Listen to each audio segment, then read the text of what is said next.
Zoom's been weird. All right, we are recording. This is a Kubernetes community meeting. We adhere to our code of conduct. This June 6th, 2022 meeting will end up on YouTube, so just please be mindful of the code of conduct during the meeting. I'm the bosun today, first time newbie being a bosun. And who do we have who can help on notes? Anybody want to formally volunteer? Yes, okay, cool. We do have a quorum. We've got a couple folks from the community. Welcome, Ray and Madhav. Nice to see you. If you have anything that you would like to discuss, if you want to drop it in towards the end of the topic list, we will make sure we get time. I think we have a relatively light agenda today, so there shouldn't be any issues at all there. And first up in the normal set of things is CNCF updates. So there was quite a bit of discussion around code of conduct topics at KubeCon, and we've got some follow-on actions there that we are starting to take, but most of this is relatively TBD at this point, so I'm not sure if anybody wants to put any additional details out there right now. So I can give you one detail, which is that we are there's some of us trying to put together a working group to come up with the COCC. There will be public emails coming out, hopefully by end of business today. So this will be like a collaboration between TOC and the GB, who are trying to work on something that will be acceptable to many folks. So let's see how that goes. And yeah. It may be useful for the recording or anybody who follows along later. There was a public incident that people may have seen and have awareness of, but this is, I think we can treat this as distinct from that, where there's a lot of discussion happening beyond just the Kubernetes project, where we have a robust process that's been operating successfully for quite a while. There's a growing need that's presenting itself for something that's across the ecosystem beyond just individual projects. And at KubeCon, the linked session there was kind of a birds of a feather set of subject matter experts who are passionate about this space and want to step to this community need to make sure that we have something sustainable and equitable. And the details are TBD, what actually gets coalesced out of that. But there's at least a positive start there, and that there's a coalition of the willing, I think, forming to take some action here. So that's for anybody following along in the history and the recording or whatever, that's kind of the context. Right, definitely. It's distinct from the existing incident, and that's being handled separately. This working group is going to be like a public working group of some sort. It'll have its own. So it's distinct. The way to say it is, it's not going to be like a normal CNCF GB, you know, how it works with a special issues committee or something like that. We are trying to do something which is going to be like a mixture of things from both the TOC and the GB, and trying to get to the point where there is going to be a bunch of people and they're going to decide how things are going to work in the future. So yeah, and I think it's worth mentioning too that this is the first of its kind for on the CNCF level. So for things that are happening on that public thread, like please like, subscribe, follow that thread as updates happen. And if you like, because we're all part of the community, like there is a want, a hope, an expectation that you will provide input if you as these things are forming. So that it's moving in the right direction. Yeah, and the only other thing I can say is subscribe to the CNCF TOC mailing list, because that's where it's going to hit first. I just noticed that KubeCon Cloud Native Con Europe 2022 videos are showing up on YouTube, but this session I'm not seeing. I don't recall, or do any of you recall? Was it recorded? It was not. I think this is a recorded one. Yeah. Yeah. It was kind of ad hoc off the schedule, I think, within the week that it was happening. So there was no recording planned. There was one more session, which was kind of like an invite-only thing between GB, Kate COCC, and TOC. and CNCF staff. That one was recorded, but not for public consumption. So I won't expect it to see that on YouTube. I believe that was actually streamed and not recorded. Oh, okay. Thank you. I knew there was something happening behind me, but Yeah, that's what I was trying to remember. I couldn't remember if the one on Friday that was in Sched, if that one had been recorded or not, but yeah, it was the other one that I'm thinking of. I do wish, I mean, it's good. A lot of these things are sensitive where you need a space where people can speak freely and question and explore the complexities of things. And so often they're not recorded, but it's also where that session kind of ended with a decision to take the momentum that was in the room somewhere.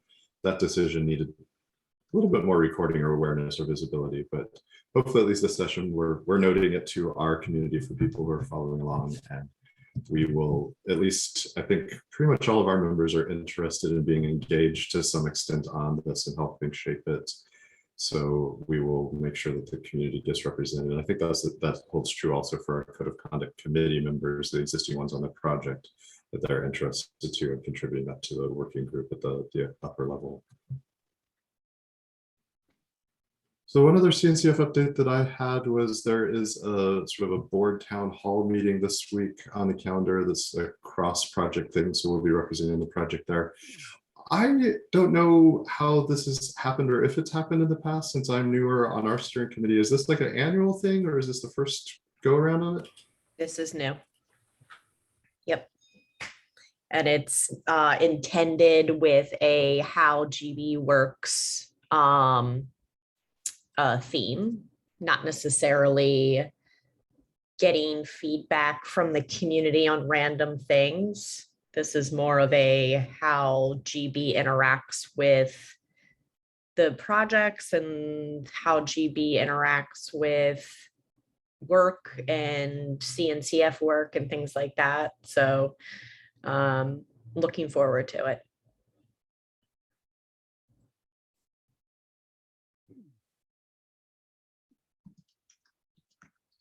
Any other CNCF level things we want to discuss today? The COVID numbers came out today. Yeah, I put that, I figured just in general topics, we kind of maybe give some round robin KubeCon observations more broadly, and I'd noted the COVID positives down there also. Okay, so moving on. Oh yeah, go ahead. Sorry, yeah, outside of that, for folks who are member companies who have board seats, there's a TOC elected seat, or GB elected seat for the TOC coming up. So if you are on this call or listening to this call later and interested in that, talk to your board reps about nominating you. I believe the due date for the nominations is tomorrow. Yeah, tomorrow. Yeah. Oh, another thing, and pardon me if we've already said something. Stephen and I are working on the KubeCon contributor ticket / travel fund. Yes. Hope to have something out, at least draft state to CNCF by the end of the week so that we can tack on to their communications around need-based scholarships and whatnot. Next KubeCon. At the CNCF level or the Kubernetes level, we are going to start. I mean, y'all will see it before it goes to CNCF, but I mean, yes, Kubernetes. Okay. Yes, Kubernetes. Yeah. Yes. Context wise, for example, I think we've had the question in the past about, say like community members who may have like named positions or, say release team, for example, right, that may not be funded by their companies or may not be working at companies yet because they're students or something, to give them an opportunity to meet the team and go to KubeCon. So yeah, this is something that's been kind of like a need for a while, and I think that every time we hit KubeCon, we're like, oh yes, the thing that we needed to do. So yes, this time around, it's getting done.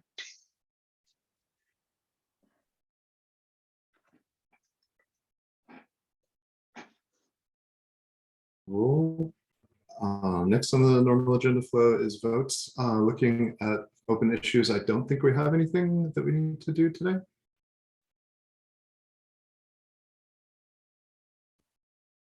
Okay, then general topics, the annual report. There should be a yay there.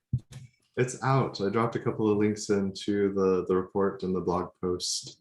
We have gotten a little bit of nice commentary around it, and I saw over the weekend also some discussion on Twitter around help wanted things. So it looks like it is getting eyeballs and getting some thought and consideration and conversation. So that's a positive. Anything anybody wants to add there around Oh. it? Do we want to use today as a retro for it? We can, yep. Because like it was I didn't even do most of the work. It's a Paris did a slog. good chunk of the work, and it was an absolute Paris. slog. Paris. And I don't see this being in any sort of way a sustainable process unless there's a lot more that goes into it. Yeah, I feel like if I'm not here, I don't see y'all doing this. Like, I think it would just go away, and that's not sustainable. Like, that means that there's one person that's holding it up, and then we're all elected into these roles. So then that what it's going to die on the vine with the next crew. So I feel like unless we figure out how to automate this and how to have liaisons, like pull the things that are needed from groups, I think we should figure out how to do it better or just kill it totally. One of the two. Do you want to retro now, or could I propose maybe we go through a couple things and make sure that Ray and Madhav, if there are things that they want to talk to, we get those and then use the remaining portion of time to retro in more depth? Is that okay? Yep, Let's do that. I think Madhav's here for annual report stuff, but Okay. yep, let's do it. Okay. We're in June already, and July we'll need to get the code of conduct committee election for the next cycle going.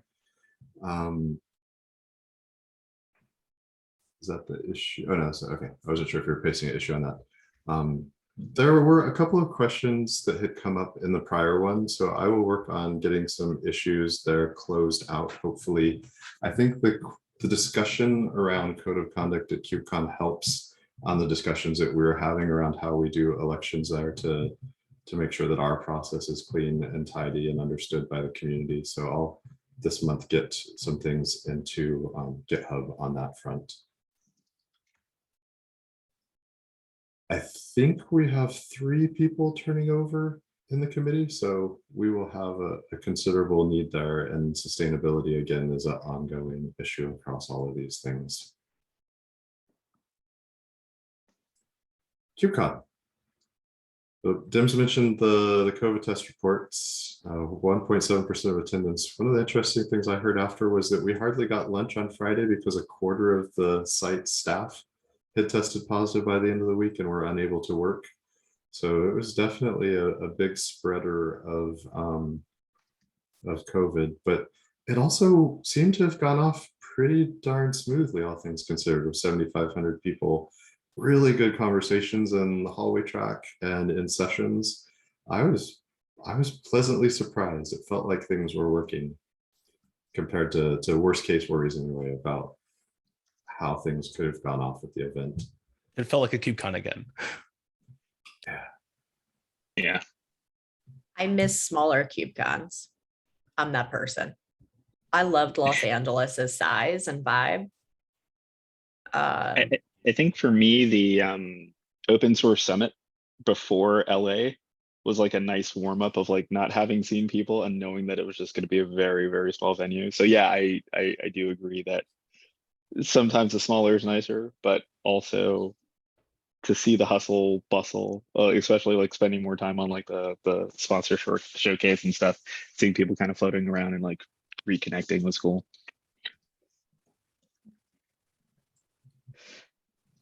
I think the small vibe is mostly going to be at the summit, contributor summit type thing. Small being several hundred people still, but you know. It's just all the people we want to see, right? And not more than that. Just you and a few thousand of your closest friends. Yeah. What does anybody know the number of how many people were there Monday for Contrib Summit? I saw a picture of the social, but I know that that's like, that doesn't exactly correlate. So I don't have an idea of numbers of people that showed up, but we had 140 people registered. Past numbers, probably like 80% of that. So 110.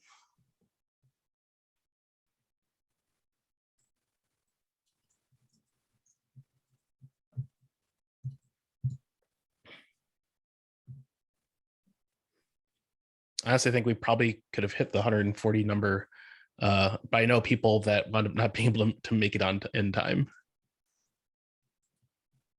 Air traffic was a real problem around this event. Yes.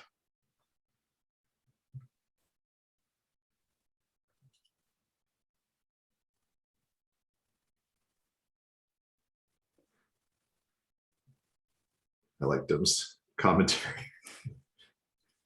given the editorial slant on things in the doc. So I feel like I saw a couple things go by that were maybe things that we might want to start tracking or be aware of, but it's been quiet in the somewhat normal post-event way, I think. But are there any technical decisions or questions that y'all saw that you think we should formally be keeping an eye out, or that you'd want to share with the rest of us?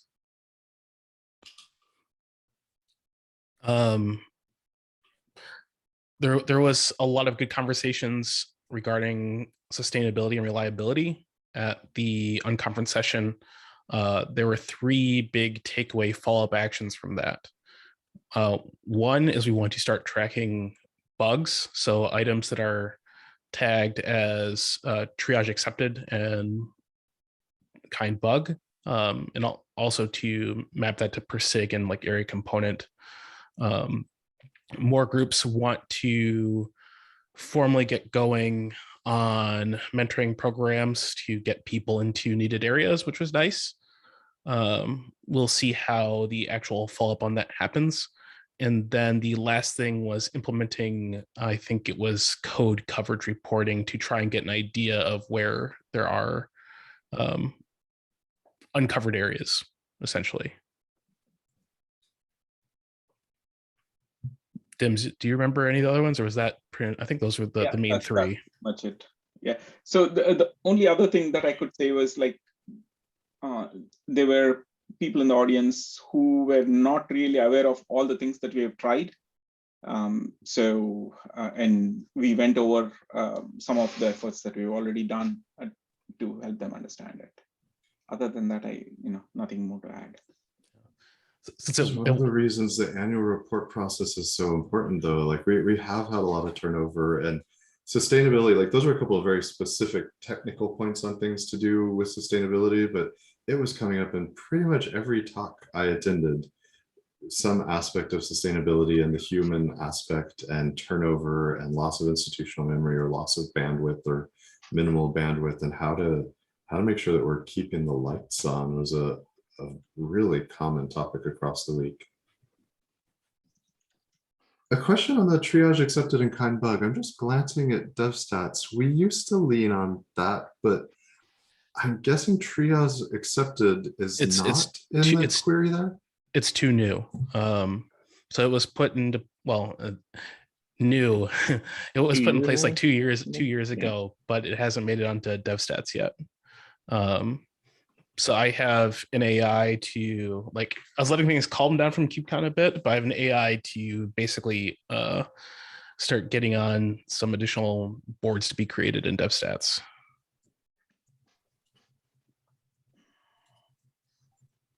will this be, I guess, aggregating information from repos that actually use the label, right?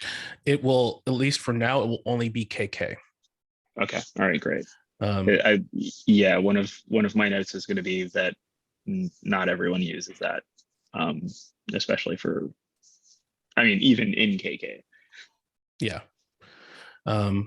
So it'd also be for us to try and push more people to adopt using the triage labels in KK, and potentially giving them some, nice dashboards and metrics around it could be, a carrot for that.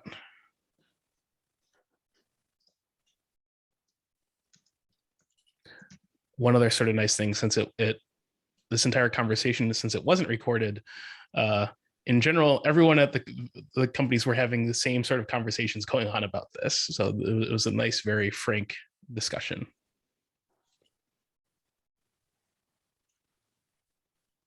I definitely need liaisons to help us with mentoring programs. So if you are liaisoning on groups like SIGs, please tell them that we have contributor ladder mentor programs, meaning not new contributors, meaning getting people through a ladder who are already on a ladder.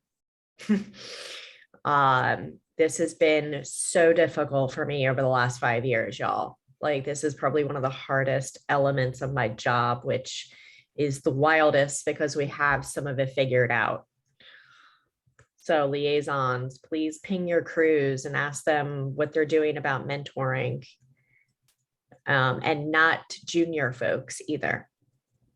Like, how are they out? What is the outreach like for people to get to reviewer? Like, do they have, mailing list items that ask people if they're interested in becoming a reviewer? If so, are they doing reviewer AMAs or some other stuff that Contribex has already created? Or like the email that Tim sent out last week with And this is why, and like, I want to go back to that because I have brought that up to this crew a couple of times with how we need to use the dev list more to talk about what we need. And I always get kickback. Like, I really think we need to have like a weekly, bi-weekly email to the dev list that says, here's areas where we need your help. Here's the maintainers and their times that they're available. Like, that's the kind of like outreach that we need more of all of the time.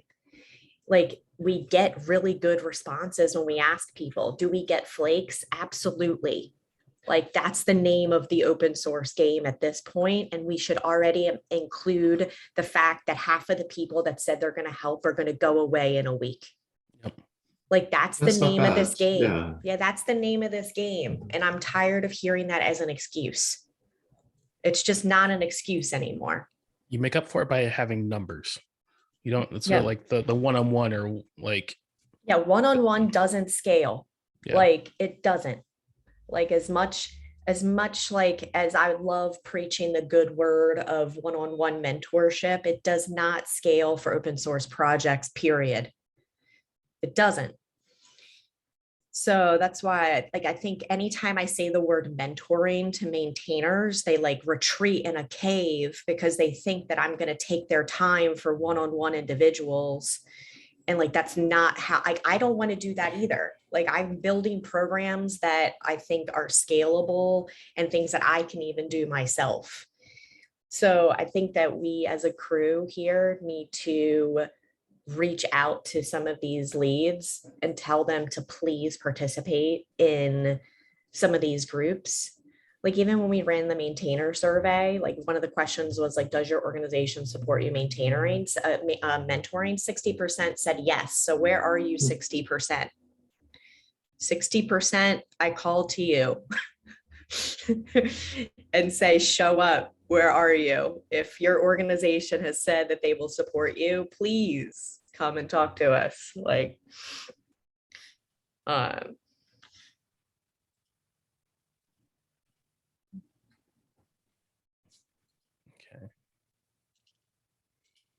There was a thread on, I think this was on Twitter over the weekend, where somebody was talking about, we talk about code and non-code contributions. One of the underserved areas maybe of non-code is like, again, harkening back, I expect Stephen to unmute when I say like management and project management, and that there is a necessary skill there. And as you become a maintainer of something, that is part of what tends to be on your plate. You have to build a team around yourself to make things sustainable. You got to show up and mentor those people. And as a team effort, it's more sustainable than just one-on-one. You rang? Yeah, no, I think I mean I'm also sensitive to like the flip side of this. And I think all of us have been part of some effort in some way, shape, or form at some point, where we've had to kind of drag something along that was not working. And I think that there's a bit of stress that's involved with that too. So like finding how to balance the yes, come and do this, but like, is there a way that we can, I don't know, like same way we're, send some sort of aggregated report or post it somewhere in a, a README somewhere, community repo or something, like, hey, here are mentoring updates or something. I don't know. I'm gonna think with my thoughts on mute. I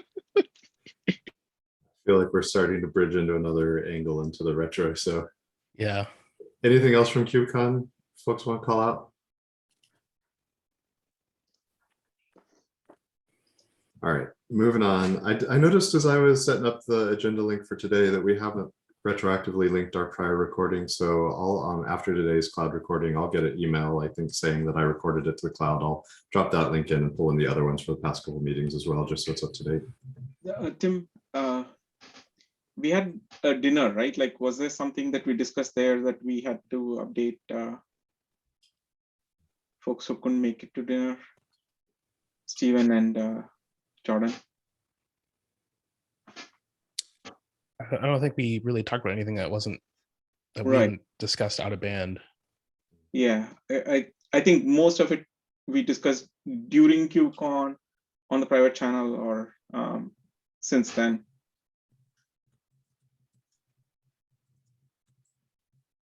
Okay, never mind.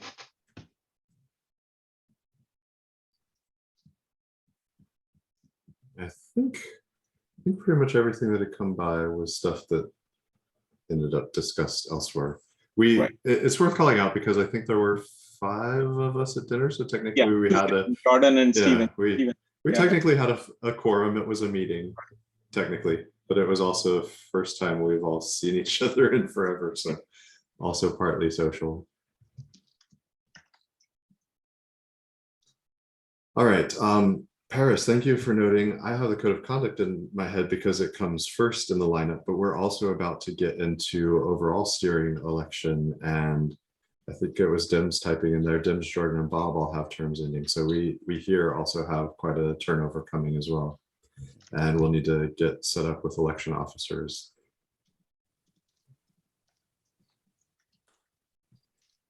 I believe Dims can't run again, right? Yeah, last one, yeah. I know there was talk of forming an election sub-project for contributor experience. What's the latest on that? There isn't. The sub-project got a +1, but like there's Waiting been for no, Josh. Yeah. Okay. Everyone's busy. And I think we Well, should, again, thinking about sustainability, I think the sustainability and inclusivity, it's been great that Josh has led this effort for a long time, but also that can preclude him from participating as a candidate. So I think we should maybe even start out with checking where he wants to be on that in case he's interested in running so that he can be eligible versus thinking that we're just asking him to run the election again, which excludes him from potentially participating as a candidate. I've talked to him each time beforehand. So like, I don't think he plans on running this time, but yeah, I'll talk to him again about it.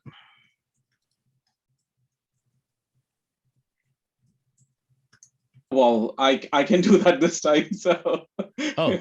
That's a Right. good point. Yeah. Yeah.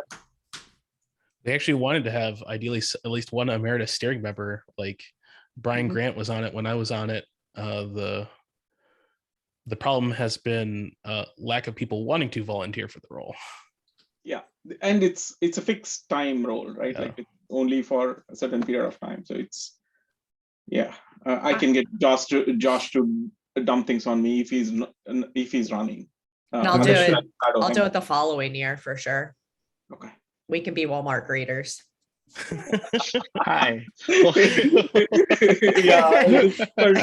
person, Like- right? Yes.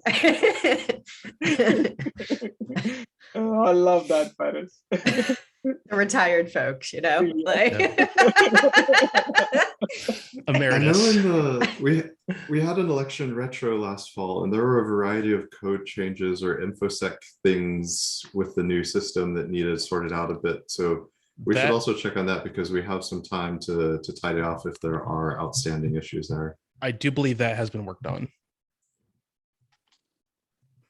You know what? I'm gonna put at the top of our Contribix agenda. our agenda that we should have an election check-in every month until the election at this point, Yeah. because that's technically only 3 check-ins. Yeah, Yeah. So good call. so what up? Check-in. Okay. Check-in for elections until elections are done. Cool. All right, we're probably down to the annual report retro phase, but I want to double check. So Amada, it sounds like perhaps you were here for that. And Ray, are you also, or are there any trailing things on release that you wanted to bring up? Nothing to bring up. All right, so retro, we started to get into it on a couple of fronts. It was a slog. Paris championed a whole bunch of it through. We had some notably slow or not super participatory SIGs. We have a real sustainability problem. A few outside the SIGs that didn't participate, the ones that did, people aren't providing links, and if there's no information for people to follow up on, it's kind of useless. The other thing, when people are writing these items, like I rewrote the majority of every section that was posted in there, because it was not, like, outside of not having links, it was all written in the context of, we, the SIG, are doing like, This thing that you should totally know about if you were Yeah, part of the SIG. exactly. Yeah, the context is, yeah. This is where I think automation is going to save our day. Like, honestly, if we give them the exact prompt that we need them to fill out, and then we can somehow generate that into a report that wouldn't have any kind of, exactly. It would be, it would literally be Mad Libs. And that's kind of where we need to go, I think, with it. Yeah, So I I think- completely agree there. So I think there's also a people being burnt out thing related to this, where it related to the I mean, similar to the election check-ins. If we set some sort of timeline for a monthly check-in with SIGs instead, right? Whether it's like the like the SIG, the leads chairs meeting, right? Where it's like, hey, use this as some time to think about what your SIG has worked on this month, right? And then by the time they get to the annual report, they'll have a stack of those and they compile that instead, right? So like some automation, yes, but there's going to be some editorializing, and I feel like having to come back and reflect on an entire year all at once is a bit of like cognitive overload. So I was talking to a few people about this, and just like they actually, well, one group asked if they could basically stub it out early because they just want to do it post-release. Like, so much of Kubernetes is centered around the release cycle, where they just want to, after after release, jot down some notes or PR something in. I mean, if you take this, sorry, go for Go it. ahead. Go, Steve. I mean, if you take this as like, if you look at the, you know, enhancement collection as well, right? That's the kind of thing that, you know, preparing your KEPs for the next season is the thing that can happen during code, or should happen during code test freeze thaw, right?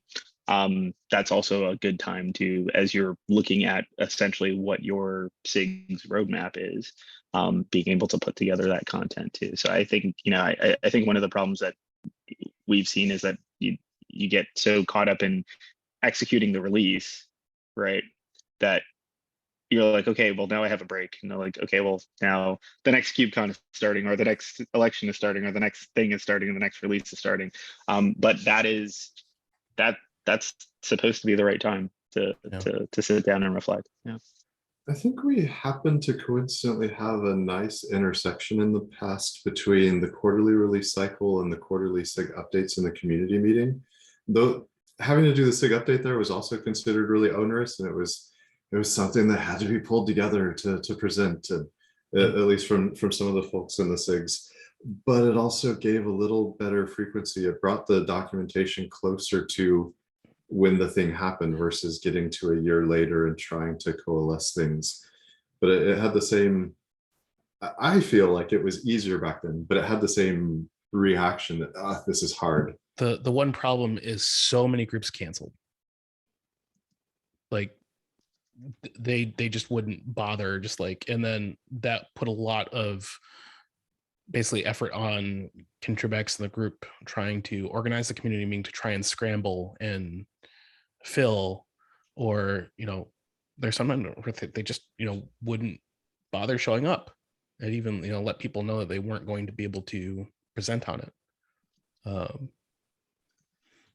It was hard on whoever And happened it to be technically wasn't quarterly, it was monthly. Yeah. And like, because like the governance requirement said quarterly, but that's like what would happen is people would cancel and then we'd have to fill in the slot.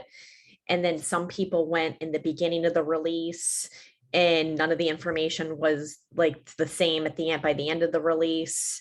And it was just, in my opinion, a mess. Like, I mean, it was a mess from the back of the house. Like, Yeah. you know, I mean, the event itself went off beautifully, which is great. Like that's what an event manager wants. But the back of the house was hella messy. And a lot of that too went on kind of an arbitrary newcomer who was like, oh, if I could try and be the bosun for that meeting or be the person, but then they had to drive the agenda. Yeah. And they like Yeah. a newcomer sending a Slack message to a SIG lead. The SIG lead is even that much less likely to respond if they're busy, not understanding the context or where it's coming from. And that probably generated a halo of unhappy experience for newcomers as well. Yeah. I mean, there's also an opportunity here, or really this is another thing that kind of falls into the liaison bucket. Like this is a thing that liaison should be prodding their SIGs about. The hard part is you can prod, but whether it actually gets done. Yeah. I know. I feel like we're almost starting to dance towards the liaison practically writing it for them, but that's not sustainable either. No, I think the liaison though should be pushing and at least asking questions. Like, I think that was, for me personally, I felt very successful with that this year.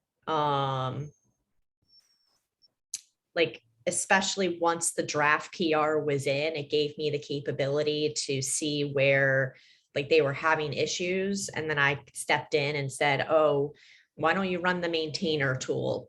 You know, and then it was the question about like, why the maintainer tool? And like, and then, oh, wow, we only have 8 unique reviewers. And, I think that was like a whole like learning exercise in itself. So I feel like our role as liaison should be more of like educators and like, how can we help you, and pointing towards the direction of things, and less like, let me do it for you. I also went to some SIG meetings, like, and talked about their report there with the community. And like, that's how I got Eddie on board. Thanks, Eddie, when you listen to this, to help out with some of the crews that needed help, because I did it in their public meeting and then everybody could hear it, instead of like just DMing and stuff like that. So I thought that was really super helpful. And I think maybe one of our practices as liaisons is we should just go to their meetings and not necessarily DM them. I mean, obviously, if it's something very personnel, related, sensitive related, stuff like that, then obviously DMs are great. But if we show up at their meetings as the liaison, like I feel like then we are like a part of their thing, and not necessarily like, someone telling them they have to do something.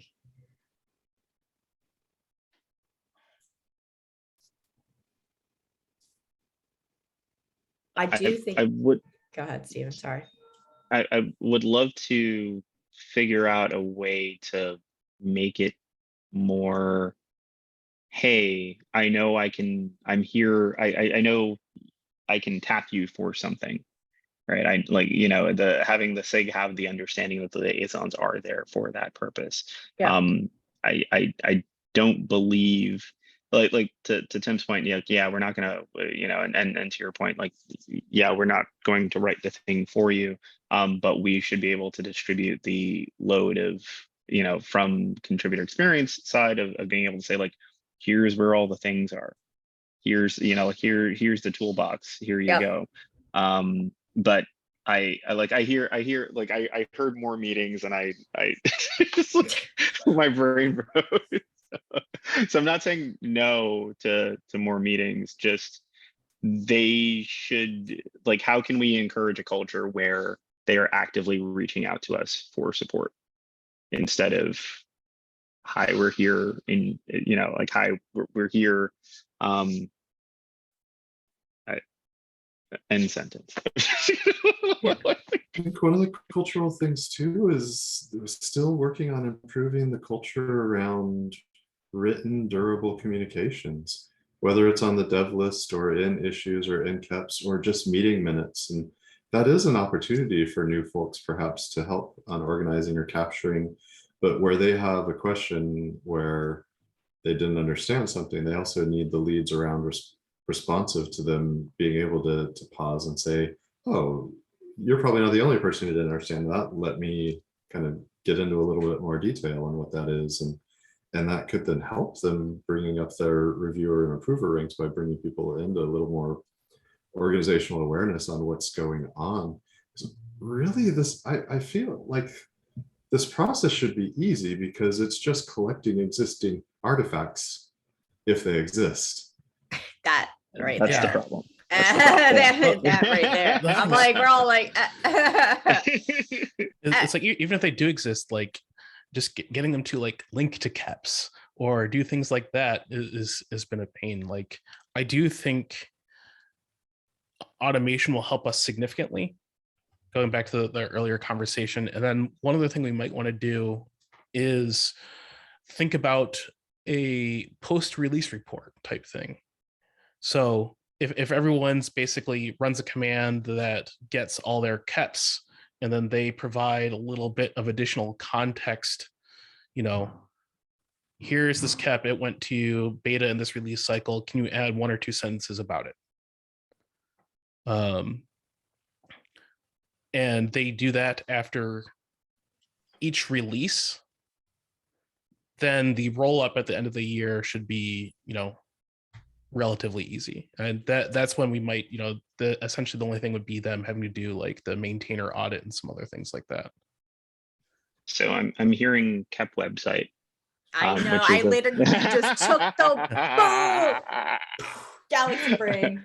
So I'm hearing KEP website, I'm hearing KEP CTL, which exists and does have the capability to do queries right now. I also want to address the comment here from Nadav around, okay, so something I was thinking about that echoed with Bob and Steven's point, end of every release, each SIG could maybe give details largely 2 folds. 1, KEP updates. This will be available readily through what we just said, the data that exists, and 2, small and minimal questionnaire.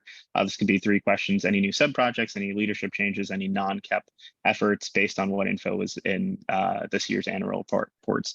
And yeah, the second point that I was going to make is kind of to the second point here, which is that there's so much happening that is not captured in KEPs, right? KEPs are, you know, in terms of like code content, there's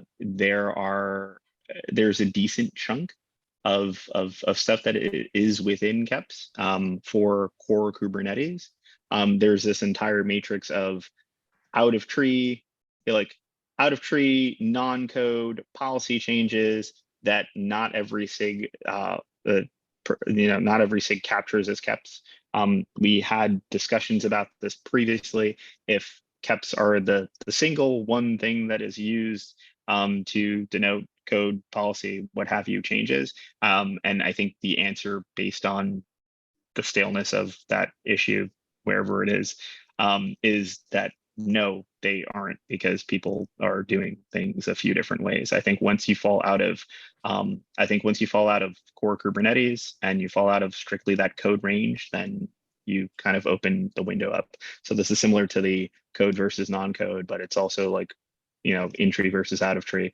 How do we solve for the other 80% of the changes, right? That is going to take some individual and contextualized, like, editorializing of what's happening in that SIG.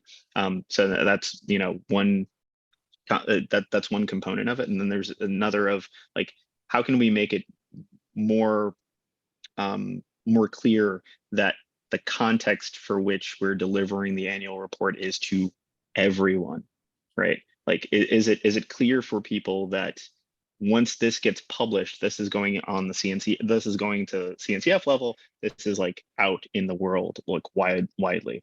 I think if we made, if we made some prompts that made that more clear, people might write them differently. But yes, more automation. Sorry, go for it, Dims. Yeah, so this was interesting for me because one anecdote from my side here is, so in VMware, we were rolling up everything into like Kubernetes, right? Like even things in Capi or anywhere else that we were doing some stuff, it was all rolled into like Kubernetes, right? Like take the number of people working on Kubernetes, like, oh, we have 50 people working on Kubernetes. But in reality, it was only like 5, right? There is this other way of looking at the same data and saying that, hey, we have 50 people working, but not really that much actually working on Kubernetes.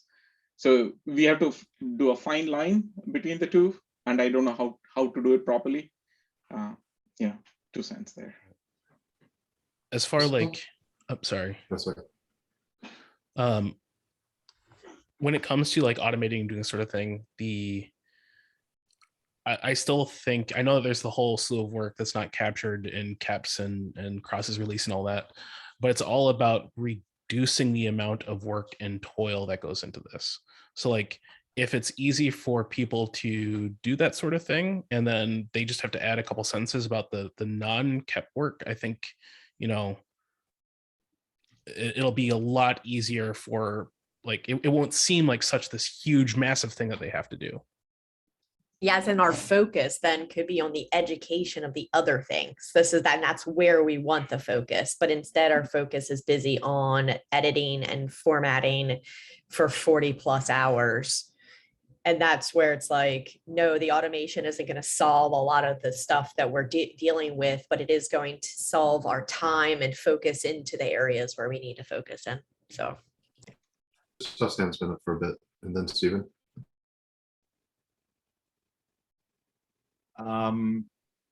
So just touching specifically on the automation bit, I'm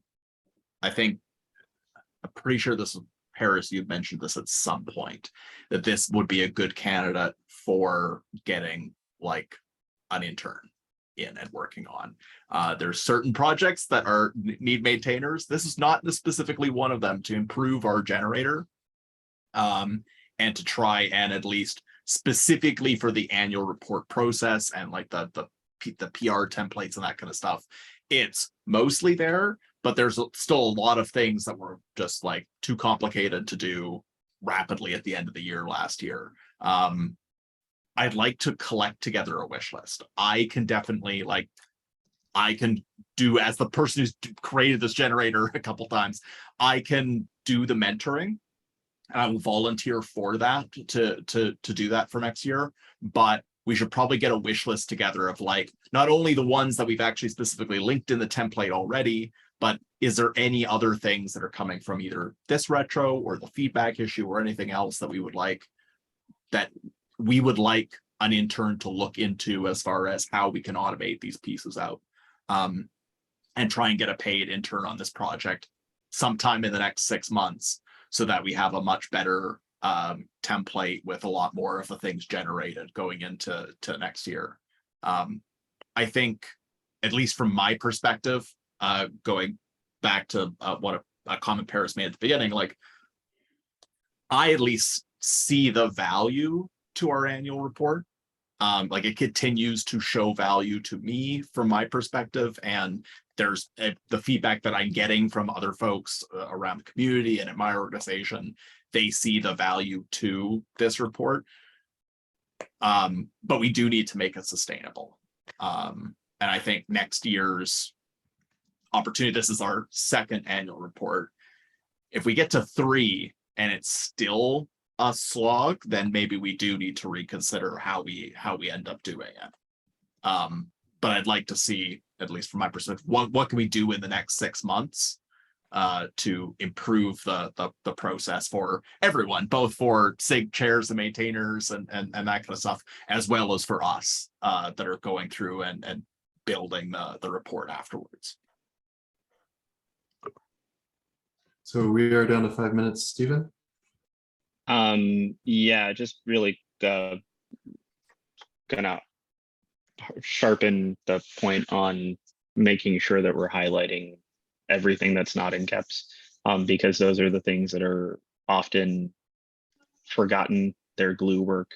Those are several areas where people already feel like they're not necessarily recognized for their work. So we need to over-rotate on making sure that stuff is highlighted.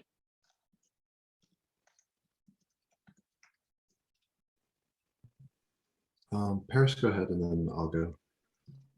You sure? You had it before I did. No, that's okay. Mine's probably more a wrap-up comment. Yes, definitely +1 to that. I feel like at the board level, and that's where this use is the most important for folks at the board level. I think I actually added in the GitHub retro area, like I think we should really tailor our questions to what exactly it is that we're looking for at board level. Like for one of the questions should absolutely be, do you have any areas that have single maintainers, or maybe under 10 reviewers, like whatever the N number is. We need to figure out what that is, because we bury the lead in so many of these areas still. Like we've gotten better at it, like, and we continue to get better at our communication, in my opinion. Like, this isn't doom and gloom like this. I genuinely think that this report is better than last year's, based on the feedback that I'm getting as well. But we're burying the lead in so many places. And that lead is what's going to get us the help and the things that we need. So I think that we should re-review the questions again, maybe in in September. But then in that same thread, we should also have roles for us as it relates to this annual report. Like, for instance, Jordan actually took a really important role in the beginning of this, which was to prep us. So I worked with Jordan on getting the policy docs updated and making sure that they're reflecting the current, and then also making sure the questions that we're asking are the questions that we need to ask. So that is a role. So we can have a steering member take like pre-prep, right? And then as we go along, we each have role. Now that I've done this twice, I see all of the roles that we can have. And in the actual annual report process itself, we each get tasked out with one theme, one what have you. Like I tried to do that at the end. And by that time, we were all so busy with our other lives that nobody could really get to them. So I think having roles for us to prepare this would be amazing. And then the other thing is sort of like a shout out. And like Madhav and so many other folks jumped in with the data collection pieces that we needed that really helped to unbury these leads. So I just wanted to give a shout out to a lot of the community members who jumped in to help us that weren't leads, or leads that did multiple reports like Eddie. Like all of these folks really, really helped us. And I think we could streamline a lot of the stuff that they did, and then DIMS with the maintainer tooling, and Madhav with, helping out with that. Like all of that really helped us a ton. So thinking of how to program, like how to make programs and stuff out of that, I think is something that I'll work on in the next couple of months. But I genuinely think that just really helped us like at the last minute there. So thank you to everybody that like jumped in and helped. So that's really all I wanted to say. I'm gonna throw it over to Madhav for a final comment, and then we should wrap because we're at time. Yeah, I just had like two quick things. One is based on what the discussion in this meeting, it seems like a big pain point for SIGs and chairs was that one was that if you collect all the data towards the end, that is at the end of the year, things are not going to be as easy as you think. And the other is that when they spend time on collecting this data, they probably aren't going to spend time on the things that are actually important, which is, in my opinion, at least, like the help wanted section. That's the one I look forward to the most every year. So if we could actually do like the whole per release thing, that would lighten the load of some amount of data collection, and then automating part of it that is going to continue being worked on. The more important questions is what like SIG should be focusing their time on. And I feel like it shouldn't be impossible to like make it not stressful. Yeah, enhanced KEP website. Yep. It shouldn't be impossible to like make that happen, because like I tried automating some of this and I realized how difficult some of it is. It's not impossible, but it's like really difficult sometimes.